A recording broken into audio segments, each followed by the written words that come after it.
good to meet you, man. I've really been enjoying your music, and I mean, you're up to some excellent stuff.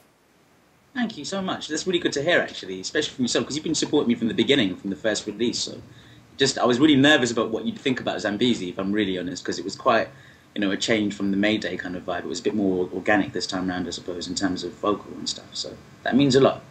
Because I know you like speaking to Vivi Brown, who you're quite good friends with, Yeah. and she has nothing but high praises for you. She's saying you helped her massively over there. Do you know what I mean? And just to have you on board is really, really cool. So, like, I'll try my best when we get the next release and so forth. Submaster over here will send you some stuff over remixes and so forth. So, thank you for having us for this interview as well. Thank No, you. you're very welcome. I really think that your sound is very fresh because, it has this sort of contemporary pop vibe, but it's also very authentic because you really stay true to your roots, and it sort of has this very African vibe to it, which I think is so cool and so different, and Yeah. I think that speaks to people.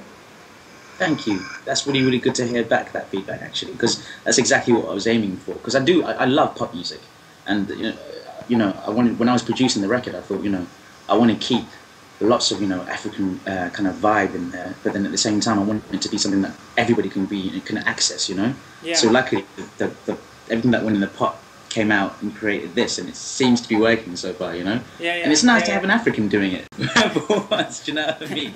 In that kind of sense. So yeah, thank you very much, Arjan. I'm just really curious how you got started. I mean, you moved to the UK as a child. You came from Africa, Zimbabwe, right? Correct. Yeah. Yeah. Yeah. And then how did the music thing happen for you? Is this something that you always wanted? Is it sort of just happened? I mean, how did you get into the music scene? And To be honest, it started off when I was really, really young. As from literally being a little tot, music was a massive part of my household. It was we used to visit lots of relatives in Harare, basically, in the outskirts of Harare, and they lived in almost kind of like that's what you'd call a sango, which is kind of like countryside in English, and they used to kind of chuck you in a circle as a bunch of kids and say to you, "Hey, entertain the adults," and I was like, "All right, fine." And I'd watched a little bit of telly and seen Michael Jackson doing his kind of thing, and I loved Michael Jackson at the time. So I knew some songs, and I just started doing that and playing around. And I remember that very, very vividly. And that was one of the moments. Was like, I'd love to do this. And I was only about four or five or something like that, and I was pulling off little moves. And then all of a sudden, after say probably about a good 6 years of just being a child growing up, my mum decided that it was time for her to move away from Zimbabwe because things were not so easy for her over there. She just wanted a better life for all of us. So she moved away for a couple of years, and eventually at the age of 12, she called for me or sent for me, and I moved to London. And the transition was just crazy. 1 minute you're kind of running around like in the sun, enjoying yourself, and like kind of it's a shoeless kind of like life as well. I loved being able to just wake up, get up, and go. There were no massive trains, there were no massive skyscrapers where I lived anyway. And then we got to London, and all of a sudden you've got the tube, you've got all these things to get used to very, very suddenly. We moved into what I suppose you'd call the ghetto over here. Like there were really, really kind of like, there was a really harsh part of South London called Camberwell, and my mum would work all the time, and she'd leave me in the house to my own devices when I'd come back from school, and the only thing I had to entertain myself with was television and watching music videos and watching megastars at the time. She had a massive collection of music. She was really into her soul, like people like Donny Hathaway, Al Green. But at the same time, she loved the Zimbabwean bands, like the band, I don't know if you know them, called the Bundu Boys. They're like a crossover. They're what I am, I suppose, in a sense. They made African music back in the 70s with a hint of contemporary pop music, so sounding like Fleetwood Mac, I suppose, in a weird kind of way. But at the same time, with great African vibes, so I was exposed to that kind of stuff. And we weren't really rich enough to afford instruments and start taking up tuition to try and find and guide myself in a way and become a musician. So I just kept tampering with things at school, playing with keyboards and at the chance music classes. And I did one music performance in school I'll never forget, at the age of about, say, 15, I think it was, and it was in front of a load of my peers as a kid. And, I sung a song by Michael Jackson called You and I think it was You and I remember. And they loved it. And the applause from that moment made me realise I really want to do this. This is what it feels like to entertain people and make people smile, you know, like that's what I want to do, and that's what my music kind of conveys. It's all about fun and joy in a way. There are some sad songs coming out on this album, don't get me wrong, there's been a lot of pain that I've written about, but the overall feeling is about tribulation and you know, and vibe, if you want to call it that. So yeah, it was probably during that time as a kid, as a 15-year-old kid, I found out, yeah, I really wanted to be a musician, and ever since I've been working my butt off to get to that point, and luckily I'm here talking to you now. You talk about sort of the joy of your music and that you want to bring joy to listeners. And I think actually, and I'm generalizing, but I think a lot of African music is rooted in joy and celebration. Yeah. You know, it's about dancing. It's about a lot of rhythm. It's a lot about sort of you know, togetherness. However, I think that a song like your new song, Zambezi, actually is has a very serious tone to it as well, lyrically. Yeah. It's quite fascinating that you pointed that out. Actually, the song is based on a story that my mum told me. This is during recording the album. We'd finished, I think, about 6 or 7 songs deep, and I had a little bit of time off, and I was thinking, man, I really want something to be on this that really, you know, has a lot of substance. Because, you know, obviously some of my songs are quite, you know, really poppy, and they're just about fun. They're not hugely, you know, serious, and hence the joy. But I wanted to put something in there that meant something. So she told me this story about how somebody that she didn't want to actually say, I'm sure it was her, she would never tell me. Somebody was in love with a certain gentleman in the 70s during the war and so forth.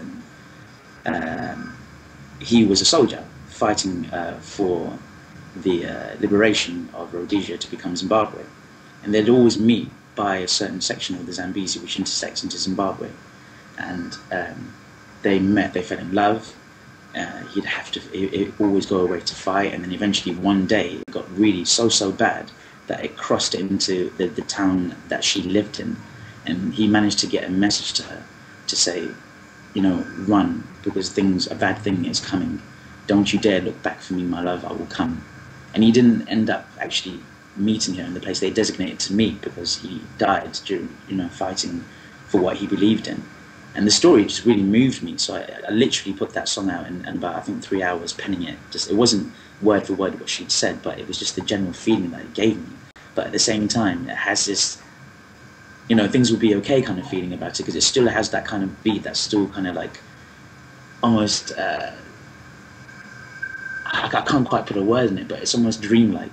It's like a dream state of music behind it, and it has stages that get slowly and slowly more exciting until you get to the third verse, and it becomes what it is. You know, I'm really proud of that track, and it's a true story. So it's really important to me to try and do that in my songs. You know, you've done an acoustic version of it as well. It's like that's with a traditional instrument, right? A traditional. Yeah, I've actually got it right here. Mbira. I'm not sure how to pronounce it. That's okay. You did it better the last time. That was really good. Mbira. Okay. That's it. Perfect. So this is a traditional instrument that I saw. Actually, I saw on YouTube that you performed a song with just that instrument, which is really quite beautiful. And again, that authenticity is what is so good about I think everything that you do. Exactly. No, do you know, that's why I'm really glad you noticed that, because I like to do different versions for my songs. Like I used to watch some of the old classics, and if you go on YouTube, if you go and you're a good record finder, you find massive different versions of people like John Coltrane or Miles Davis and people like that. They used to do different renditions of their songs with different instruments, with different players, and they capture something special in each one. So you've got the full-on produced version of Zambezi, which is obviously sort of something that you can go to radio with and say, hey, here's a song by this kid, you know, it's exciting, it's kind of fresh. And then at the same time, I have this magical piece of me and my heritage, which I can just pull out at any moment and play, and it makes it an amazing sound out of just a wooden box and metal reeds, you know? Yeah. At gigs, at live gigs. Do you have it there? I have it here, yeah. Oh, show it. Yeah, sure. Show it.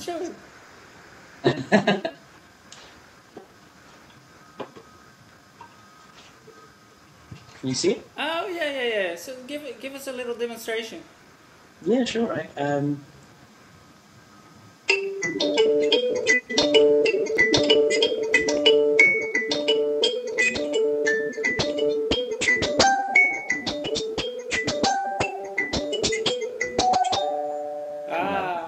yeah. It's just one of these things that people kind of look at and think, oh, what the hell is that? And when we put it out at live gigs sometimes, and we stop the whole performance mid-set, usually when I'm really, really tired. So we just kind of walk out into the crowd and stuff and say, if everybody can be really, really quiet, you know, this isn't mics or anything. And, you know, most of the time people just kind of like, oh, what's he going to do? What's he going to do? This is going to be quiet. Yeah. And you start playing it. And if you're in a really nice room, the sound just reverberates everywhere.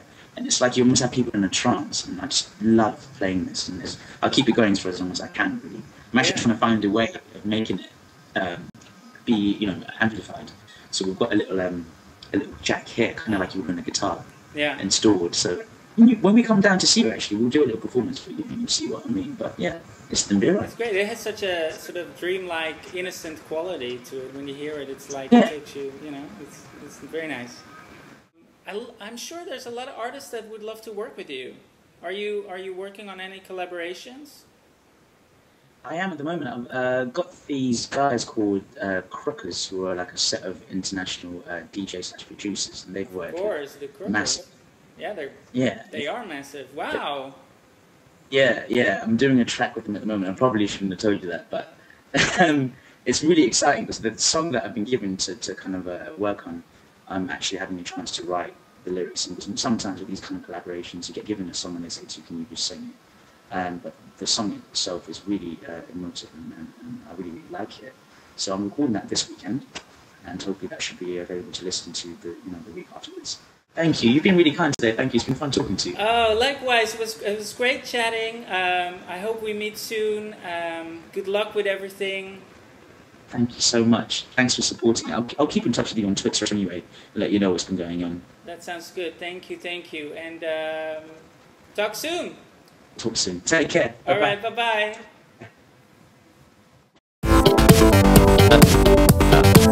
Concept S8